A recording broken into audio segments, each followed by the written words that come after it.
Looks like we're live. Hey guys, Bradley Benner with Semantic Mastery, and I got Chris and Adam on today. They're going to help me out throughout the webinar. We've got lots to cover, so we're going to jump right into it. Hey, Chris and Adam, say hi to everybody. Hello. Hey guys.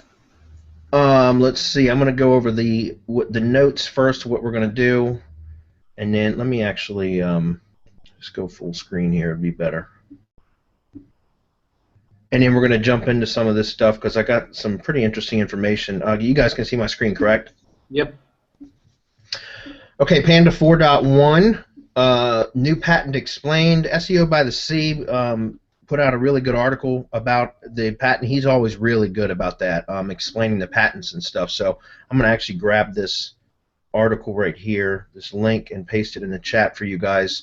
And then we'll just kind of briefly go over that in just a minute. Let's see. We want to talk about the Penguin refresh. Google announced that they're going to be releasing the Penguin refresh as early as next week. They've been holding off on. It's been forever since they've refreshed Penguin, and part of the reason they say that they have been holding off is because they were trying to accommodate both webmasters and people that had gotten hit with penalties. Okay, so. They said if all goes well, it could be released as early as next week. So that's something that we got to keep an eye out for. We're also going to talk about Amazon for PBNs, a really cool strategy that I had touched on.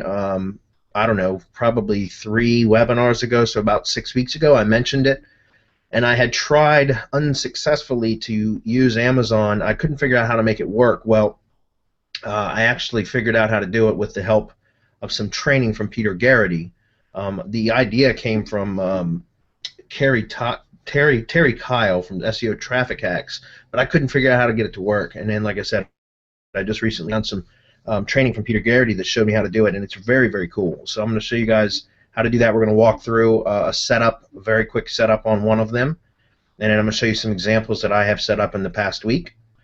We're going to talk about Tumblr PBNs. This is another strategy that I got picked up from the God of SEO, his recent Black Hat community forum. He had some good information in there. Somebody put a thread about it, and I've been testing that. And I went out and found some aged high PR Tumblr domains, picked them up, and I'm going to show you guys where I found a good provider of those that you can buy your own. It's pretty cool. The process went through very smoothly. And got some really high-quality domains out of there that I'm going to show you guys. I'll show you at least one example. And then how to boost the PA of those domains if you get it, so the page authority. Another pretty cool strategy. So, and last, we're going to talk about the YouTube keyword tool that I call Sweet. It's this YouTube keyword tool called the Magic YouTube Extractor. It's made by Alexander Krulik and James Upjohn. Alexander Krulik is the one that makes Magic Submitter. And James Upjohn is the he's been a Magic Submitter coach for, I don't know, 2 years now, I think. If you're part of OMG, you would know that because he does all of the coaching for OMG for Magic Submitter. But anyways, they released a YouTube keyword tool that's very, very cool. In fact, it's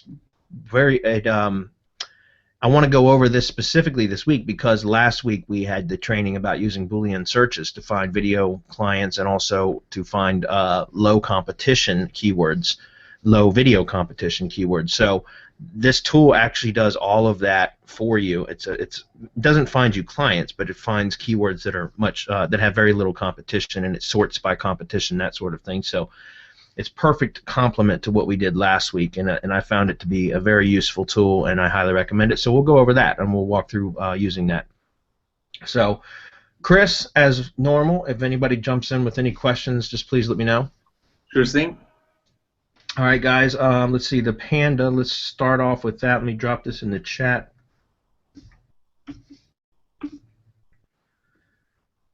SEO by the Sea. All right, we're going to look at this because this particular Bill Slawski, he always does such a good job at breaking down patents and explaining them, and he's at the top of his game. It's funny because he actually is in a neighboring town, Warrenton, Virginia, and that's where Michael Bose is, one of our members. It's interesting because he's like a neighbor. But he talks about the new Google Panda update. This article was just released 3 days ago, and he breaks it down. And what's interesting about this is that this has to do with Panda 4.1, and basically the algorithm update is about cracking down on thin content and poor content. And he talks through this article about how to, you know, some it doesn't explain exactly in the patent how they do it, but you can kind of infer what they're doing from reading through it and reading through the patent. And one of the things that they're talking about is the way phrases are put together, and the probability of phrases and that sort of thing, so you can determine if it's spun or poor quality content, which I think we all kind of knew, but I guess they've gotten better at doing that. Google has gotten better at that, which is to be expected. So, if as long as you haven't been using spun content on your money sites, then you should be okay. If you've been putting up decent quality that's well researched and you're not keyword spamming and that sort of thing, you should be okay. But what's interesting is about in this patent is that they're talking about there's also some information about how anchor text pointed to a page might be treated as a phrase that actually appears on the page being pointed to itself. So what this means is this is where the overlap begins, which we've talked about in the last several webinars, how the new Panda algorithm actually overlaps with Penguin. Okay, where before Penguin was an off-page algorithm, and Panda was an on-page thing. But since Panda 4.0, it's more there is some overlap now, and this just goes into that a little bit further. This talks about how anchor text pointing as an inbound link pointing to a page can actually flag a Panda penalty, which is interesting. And we had talked about that briefly before, but it's specifically stated in this or addressed in this excuse me, this patent. So what that means is you got to be careful. And I know we just talked about this last week. We talked about being real careful with the anchor text and being careful with your ratios, and also that you don't want to be using ratios that that you don't have a lot of search volume for. So again, there's a correlation between what kind of anchor text phrases are pointing at your site and what the actual level of search query volume there is for that. So if you have a number of and remember again, we have typically been optimizing for long tails for quite some time now, probably the last couple of years. We've been optimizing for more long tail terms. Exact match terms we've known to keep that diluted with generics and brand and anchor text and that sort. URL anchors, that sort of thing. But with this in particular, it's stating that if you have inbound links with anchor text that have phrases that are improbable, then that could count against you as poor content against the Panda algorithm, not Penguin, which is interesting. So you could get you could get an actual Panda pen from having poor anchor text links pointed back to you with phrases that wouldn't normally be wouldn't be part of natural language patterns. So what's that mean? Well, obviously we know that for example with local SEO, a lot of the times people would search service plus city. People don't talk that way. People don't say I need roof repair Fairfax, or I need plumbing Reston. They don't talk like that. So if you have inbound links with anchor text optimized for that, then that could actually trigger a Panda penalty, which I think is interesting. The other thing is if you just have even if you have a natural sounding phrase, if you have too many of them, it would be like having too many of those phrases on the page itself, which also is interesting, because before it was, as long as especially with Panda 4.0 released back in May, that if you and I had noticed for a lot of my own sites that I had taken a bit of a dip in the rankings, or traffic had subsided a bit because of over optimization. And so the fix was to go back and de-optimize the pages, your SEO title, your H1, any H2s, that sort of thing, and it worked. It for the most part it worked. That and adding some additional content to the pages, that helped. But now this is interesting, because you could actually trigger a Panda penalty just by having too many of one particular anchor text phrase pointed back. Not a Penguin penalty, but so even if they're high quality links, they could still trigger a Panda penalty. So you've got to be careful. So look at your search volume for the keyword phrases for inbound links that you're building, okay?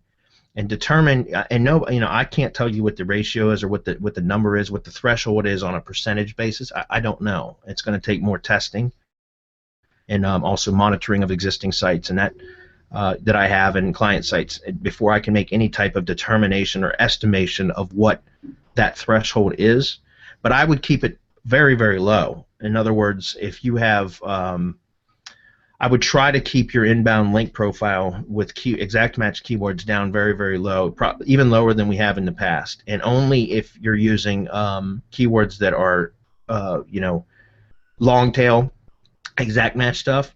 And the fix for that, which we touched on last week, some way to avoid that would be to actually build links with more generic terms, and I don't mean generic like click here, read more, learn about it here, that kind of stuff. I mean like more general keyword phrases, so higher level, okay, more broad terms is what I should say. It's not so long tail or specific, but be more broad with your uses, because if you look in the Google Keyword Planner or in Google Trends, you're going to see that obviously the more broad terms have a much higher search volume. So it's more likely that you'll get links back with those than it is, long tail anchors, which is what we do as SEOs, right? So just be careful, guys. Read through this. It's an interesting article. It's short, but there's some good insight in here. And again, I would follow. I'm not logged into my main account, but I follow Bill Slawski and subscribe to it via RSS or whatever, because he's always got really, really good information about all the new Panda update or Google updates that come out. So, all right. With that, is there any questions on that? Nope. Okay. Penguin refresh. This is just a short article. I'm going to send you the link for that. It's going to be this one. This is just basically like a little announcement.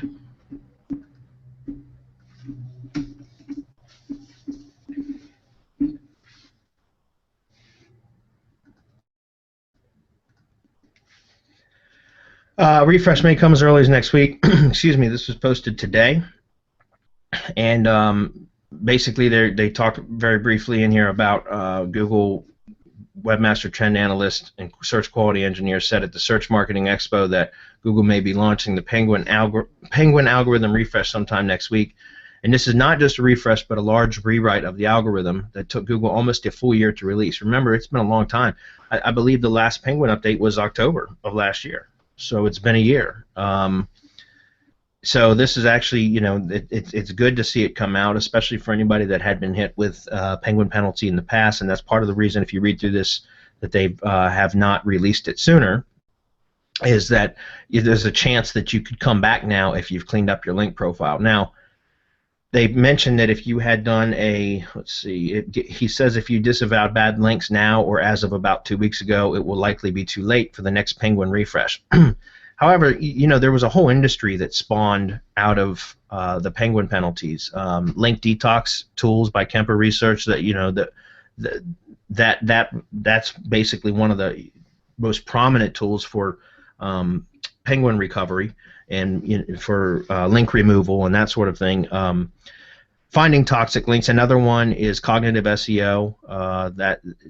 That's another one of the services that address that, and there's a ton of the link removal services out there that have all spawned that can help to remove or lift a penalty.